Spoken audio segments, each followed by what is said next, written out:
5 seconds, Candace. You can just give us a brief intro. This is Candace Collison, and I am interviewing Rusty Wilson at, what's this called? Aboriginal Media Network. Aboriginal Media Network Conference. So, I wanted to ask you, how did you get into production? Excuse me, it happened about 10, 11 years ago, quite by accident, when, sorry, I wanted to do a story about urban Native people and about friendship centers, and knowing the Kalahauya group was operated by a friendship center, I asked them to come to the conference to begin the filming, and they showed up, and I didn't have a script or anything, and the first thing they made me do was write a script right then and there, and I didn't even know what a script was. I just had all these images in my head, and so it led to doing another video. I just fell in love with the ability to capture people's thoughts and feelings and their stories, and to visually put it together so that it made sense and that it moved people. And it's like every project since then, I've done over 24 now, has been different and a challenge and an experience of learning and growing, at the same time trying to convey the message about what our goals and aspirations are as Aboriginal people, as well as our needs and our despairs too. So it's an ongoing learning experience, but I never went the so-called traditional route through post-secondary schools of any kind or technical schools of any kind. And I'd have to say my good friend Rick there has been very instrumental in being a mentor to me, even though I may be called the director or the producer. Actually, most of the projects we've done together, we put our heads together and our hearts together and say that works or that doesn't work. And sometimes it's in-your-face disagreements, but the quality of our work, the outcome of it is,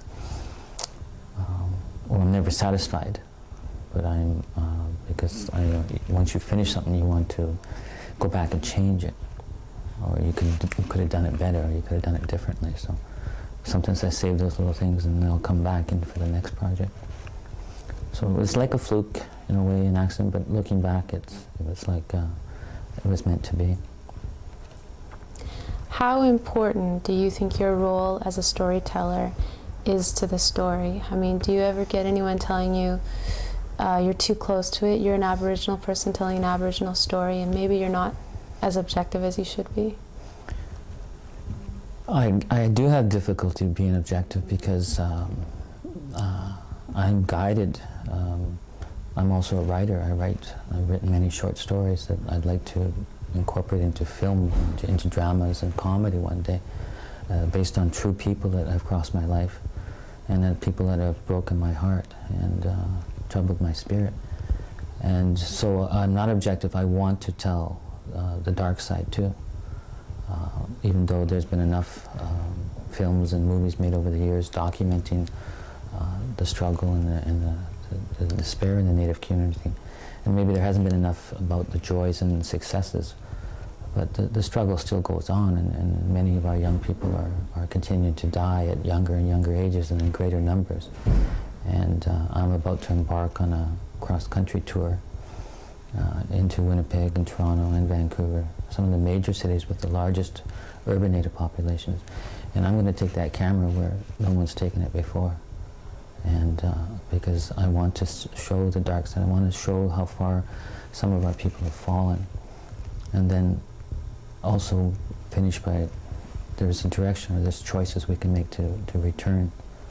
So I'm not objective at all that way. I'm very biased when I'm making a video. Because I don't think this society as a whole, and even the Native community, there's too much empathy has creeped in, and I think people do need to be woken up and do need to wake up to end this needless suffering, as I see it. I've often heard that, well, maybe I haven't heard it, but I've certainly discovered it, that the storyteller is as important as the story. What's your thoughts on Well, the storyteller, yeah, it's a mixed role sometimes. I've always, if I've drafted a story or a script, I want to own it all the way through. I've only done it twice where I've taken on someone else's work and directed it and produced it or co-produced it. Never felt comfortable with that because I wasn't there. They were the storytellers, but here I was trying to mold their story. And I wasn't comfortable doing it.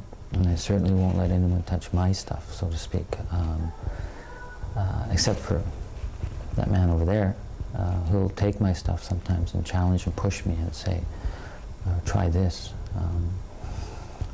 So it's, there's a possessiveness to a certain extent when I'm trying to tell a story that I don't think anyone else could do it. And yet there's many, many talented people that are even got more talent than I have and abilities, but I still wouldn't feel secure in giving it to them. Like some of the people here, like I told Rick earlier, I feel inferior, you know, of being around some of these people in terms of their accomplishments and successes, and I still feel like I'm a struggling producer-director.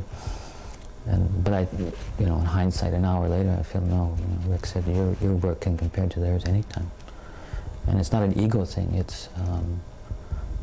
But it's a trap that we get into. Is none of my work has ever been submitted for awards or recognition, because what was more important to me was to tell the story and get the message and have people, everyday people, see it and be touched and moved by it in some way. Not to have a stack of awards on my mantelpiece. And yet the system as it is in society is the more awards you have, the more financial backing you'll get.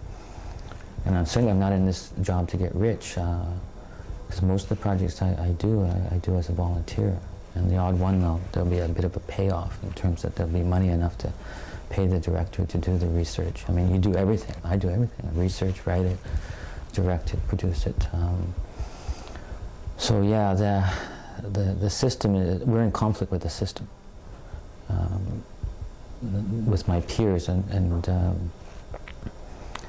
I'm involved right now, like with this conference in the Aboriginal Media Arts Network, is to try and find a way how we can be more supportive and helpful of each other, not so much competitive.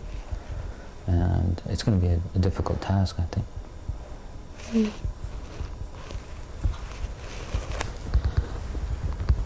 I guess my last question is, so often when you're making a production, you're making it for the viewers, whoever the viewers may be, and maybe it's specific and maybe it's not.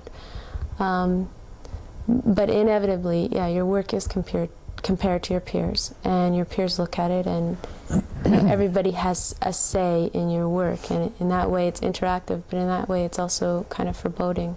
How do you feel about that whole process? I don't like it. Maybe it is my ego sometimes. Most of my projects, I implemented them. And other times people have seen my work and have come to me and say, can you tell a story?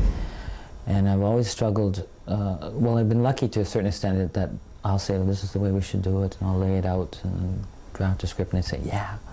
And I say, as soon as that's done, then leave me alone.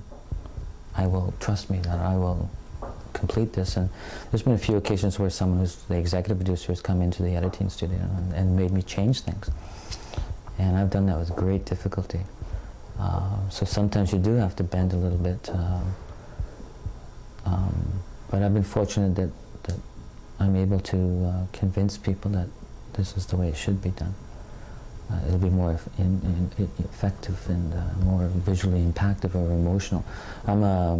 Most of my work is a very emotional work. Documentaries, docudramas, it's very emotional, and that's the way I want it to be.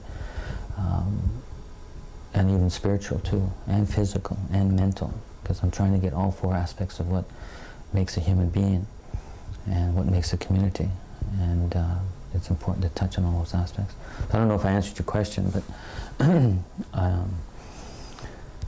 it's something I think every creative person will struggle with, is losing their autonomy of that creativity.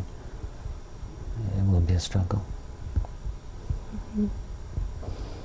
Well, is there anything more you'd like to say? Well, I just love Rick, man. I just love that guy. Look, man. I love him. Thank you very much, Rusty.